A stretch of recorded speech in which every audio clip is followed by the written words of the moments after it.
Fiction, service et histoire vraie. Vous connaissez, je pense, l'expression John Doe.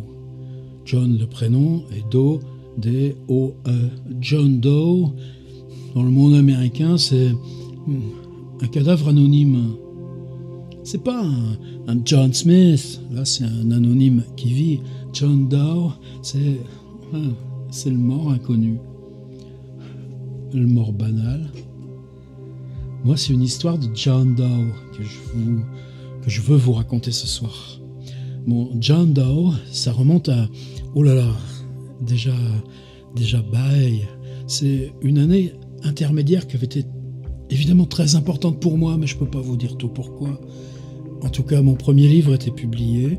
Je venais d'avoir une toute petite bourse du CNL.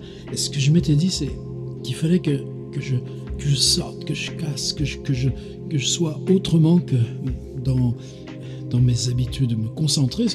Le premier livre, c'est facile. C'est le deuxième qui est difficile. Alors j'étais parti à Marseille.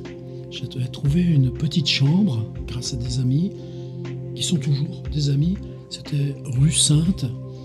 Vous savez, la rue qui arrive à la cathédrale Saint-Victor. C'est magnifique parce que vous faisiez 10 mètres au-delà et le soir, il fait ses couchers de soleil, la vue sur le port. Mais surtout, c'était une petite chambre, toute petite. L'idée, c'était de vivre avec peu de sous, une seule pièce, une table sur tréteau, une machine à écrire électrique déjà à l'époque, une étagère avec mes bouquins. Et puis voilà, tu avais besoin de quoi? Matelas par terre. Au premier étage, c'était un carrefour, donc il y avait quand même pas mal de circulation, même la nuit. Il y avait un trolley, vous savez, ces espèces d'autobus avec de... J'y arrive à mon histoire. En dessous, c'était une boulangerie. Des fois, il m'arrivait d'écrire la nuit. Alors, le matin, les gars, vous avez les bonnes odeurs. Ça va, l'écrivain? Ça va, boulange, je répondais. Et à l'étage au-dessus, c'était le propriétaire, la personne qui avait bien voulu me donner cette chambre, parce que filer un petit bout de studio comme ça, un type qui n'a pas de ressources avérées, sinon le fait qu'il passe d'un livre à l'autre, il fallait de la confiance. Je crois que je l'ai à peu près honoré. Et même quand il partait en vacances, la famille du dessus disait « Tu peux monter de temps en temps, arroser les plantes vertes ». Je le faisais, forcément. Je ne suis pas du genre fouilleur, tout ça. Mais on était en confiance et c'est une année où évidemment, ça a été une année énorme de lecture. Tu lis forcément complètement différemment quand tu as publié un livre et que tu vas vers un autre. Je me souviens que je lisais beaucoup les Russes. J'avais beaucoup de Dostoïevski, mais pas beaucoup de Tolstoï. Et mon voisin avait une belle bibliothèque. Des Pléiades, j'en avais aussi, surtout qu'à Marseille, les Pléiades, tu passes chez le bouquiniste, tu dis « Ah, vous avez pas Nerval ?» Repasser dans 2-3 jours. Je crois que ça tombait du camion assez facilement avec la Fnac et tout ça. Peu importe, en tout cas, je me suis bien équipé, ma bibliothèque, dans cette année-là. Et je me souviens que c'était dans un livre de Tolstoï. Je l'avais pris, franchement, c'était pas du tout indiscret ni quoi que ce soit. Et puis à l'intérieur, je tombe sur toute une série d'articles de journaux découpés. Et ces articles de journaux, c'était un fait divers, hein, mais qui était arrivé juste là, quelques mois plus tôt, là, à Marseille. Vous savez, ces fêtes foraines, il y a toujours des espèces de palais des horreurs.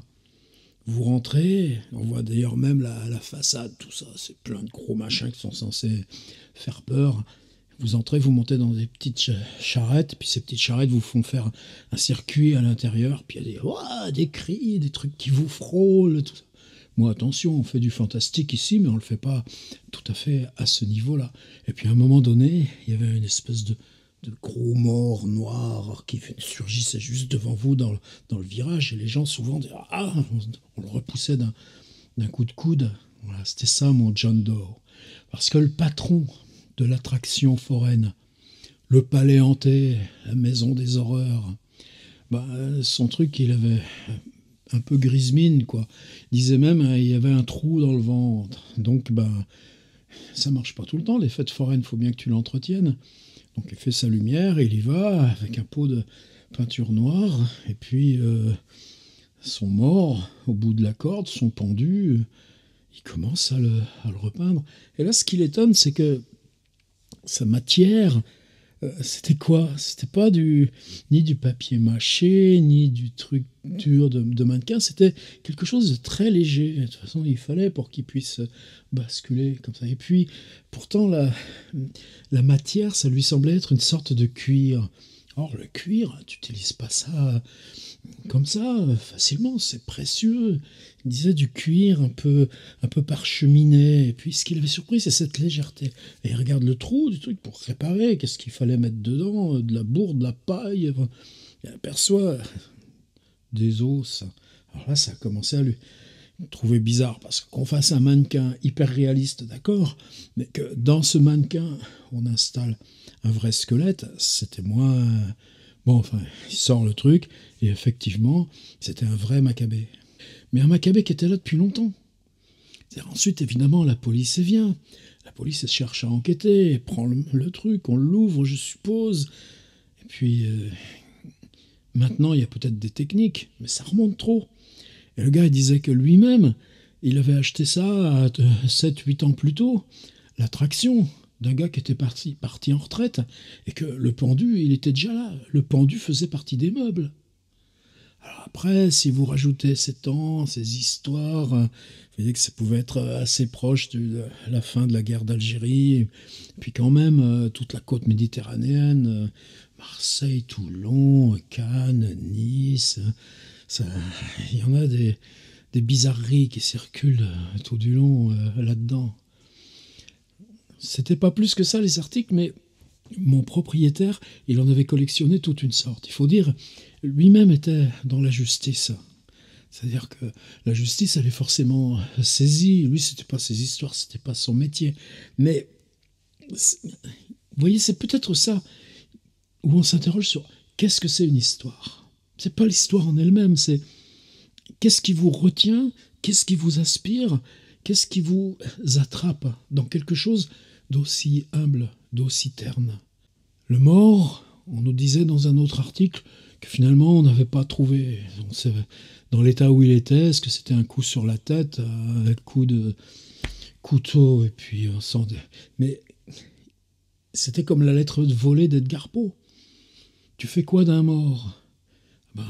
On le badigeonne de goudron, c'était dit. C'était juste cette espèce de cuir parcheminé, tout vidé à l'intérieur parce que ça s'était tout asséché. Ça avait juste été recouvert de goudron. Et puis tu le pendouilles. De toute façon, à cet endroit-là qui est un pendu, c'est fait pour. On s'attend toujours à ce qu'il y ait un pendu, et puis que le pendu, quand il t'arrive juste dessus dans le virage, bon, tu le donnes un coup de coude, et puis évidemment, t'as payé pour le château hanté, t'as payé pour le palais des horreurs. Il faut bien que t'en aies pour ta pièce de 5 francs, on était avant l'euro. Et ça fait réfléchir. Où tu mets les morts? Les morts, tu peux les avoir là, tout près de toi, dans la ville. Qu'est-ce que tu fais des morts? Eh bien, tu les gardes là, fraternellement, pendus. Là, il était là pour faire peur, mais c'est pas forcé que ce soit comme ça. On a bien des arbres, des antennes de télé. Pourquoi on n'aurait pas les nôtres? Il y a des civilisations, ils faisaient ça comme ça, les soldats à Xi'an en Chine. Alors mon histoire, est-ce qu'elle s'arrête là? Non, pour moi, elle s'arrête pas. Partout où je vais et que je tombe sur un palais hanté, un château des horreurs, quand j'aperçois, vous savez, souvent, d'ailleurs j'aime bien, je vais pas dans ces trucs-là quand c'est la foire, quand c'est le dimanche, quand c'est le samedi soir, mais j'aime bien quand on y passe dans la journée, que c'est vide, t'as les gars en train de faire leur ménage, et puis, ils s'en fichent, de toute façon, t'es un passant, des fois je fais des photos, je leur fais un petit signe, ils s'en moquent aussi, au contraire, ça les valorise. Et souvent, devant ces trucs-là, il y en a comme ça, des espèces de pirates. Mais tu te dis, et si c'est un vrai mort? Alors à cause de ça, je crois que cette histoire, il y a longtemps, elle m'a toujours poursuivi. Elle m'a poursuivi au point qu'une fois, je me suis dit, il faut que je la mette sur du papier, d'ordinateur. C'est très curieux pour moi parce que quand je relis cette histoire, je m'aperçois justement, tu peux pas parler du propriétaire directement, ni dire... Alors la chambre, j'en parle pour de vrai, le fait d'avoir trouvé ces articles de presse dans l'intérieur d'un livre chez mon propriétaire, je l'ai un peu transformé. Mais là, je vous dis la vérité, on est dans le cadre des histoires vraies. Elle n'est pas si longue, mon histoire, telle que je la raconte. Finalement, c'est pas grand-chose. J'ai rajouté d'autres histoires avec des morts. Alors j'ai fait un petit livre, ça s'appelle John Doe, le mort dont je viens de vous raconter l'histoire, et autres récits avec mort. François Bon, c'est moi. Et ce qui est étrange avec ce petit livre, c'est que j'aime faire mes livres moi-même. Je fais des mises en page, j'essaye qu'elles soient les plus belles que je peux. Migration verticale des morts. Ça aussi, c'est une histoire que je vais vous raconter un de ces jours. C'est une histoire qui m'impressionne beaucoup plus. Celle-là me fait plus peur que l'histoire du John Doe de Marseille, et peut-être de tous ces morts pendus dans les fêtes foraines en France. Et ce petit livre, au départ, évidemment, je l'avais mis dans ma collection, et ils se vendent pas beaucoup, mes livres. Par contre, c'est important. À un moment donné, je me suis dit, et ça, c'est là où je voulais en venir. Ton petit livre, John Doe et autres récits avec mort, tu le retires de ta boutique. Et pour la première fois de ma vie, voyez mes cheveux blancs, je ne suis pas d'aujourd'hui dans ce métier. Pour la première fois d'aujourd'hui, grâce au John Doe, mort de Marseille, j'ai fait un livre qui ne m'appartient qu'à moi, qui n'existe que pour moi. De temps en temps, alors, je m'en fais imprimer 10, 15, 20, et je le rajoute aux gens qui me commandent des livres. Ils s'y attendent pas. Tu commandes un Lovecraft, tu commandes un essai sur Bergogneau, Michon, Echnos, Claude Simon, etc. Un livre qui s'appelle Contemporain, tu reçois ça chez toi, et avec tous ces gens bien, tu as John Doe et autres récits avec mort.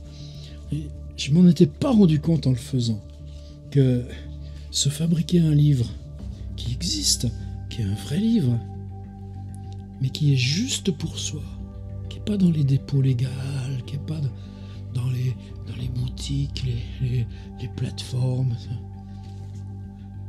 Non seulement ça vous change, mais quand j'ai ce livre avec moi, c'est comme le pendu en cuir avec ses os dedans, qui était devenu tout léger, et qui restait toujours là, pour faire peur aux enfants. Quand j'ai fini une histoire, c'est toujours le moment où je dis merci.